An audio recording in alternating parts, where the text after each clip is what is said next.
Hi everyone, welcome back.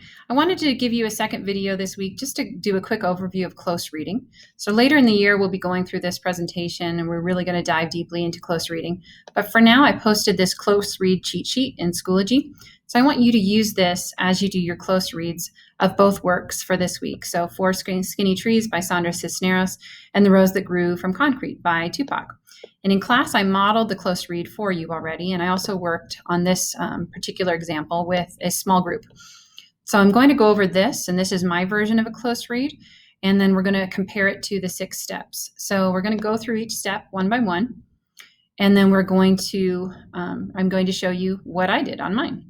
So step 1 is to read the text 2 to 3 times and annotate. And this is where you explain your opinions, you explain any questions you have. If you don't understand a part, you can note that. So if we go to my example, step 1, I put, I like this poem. So just simply stated, I enjoy this poem. I don't say why. I could. If I wanted to say because, I certainly could.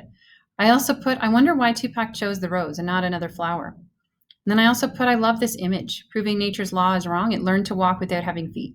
That one's beautiful to me. So step 2, if I go back to my cheat sheet, says notice patterns, repetition, figurative language, or anything else that stands out in the text.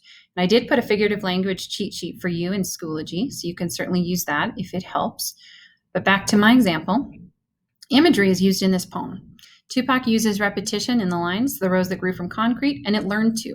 So those two things are repeated twice in the poem for emphasis. Anytime an author repeats something, it is so that we really understand that this point is important, okay? It wasn't natural for the rose to grow, but it learned to, all right?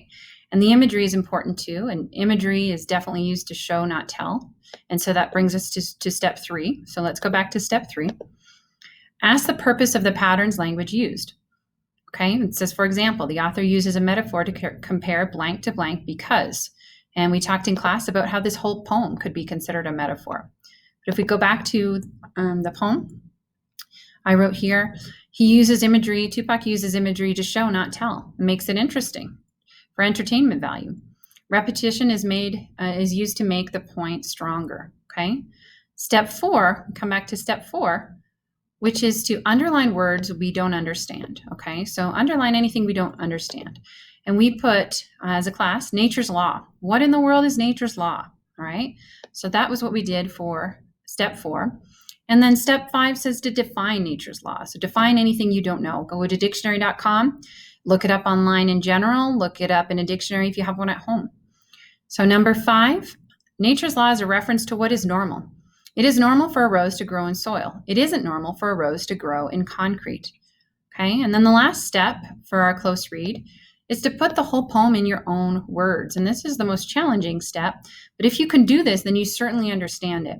And this is not where you talk or analyze anything. You're simply restating the poem in your words. You're not giving your opinions. You're not analyzing anything. That will come later through the Socratic seminar.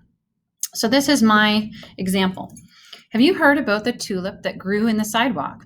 Going against what was normal, it learned to swim without water. It seemed strange, but by not giving up, it reached fresh air. I hope that tulip lives long for growing without any care. Okay?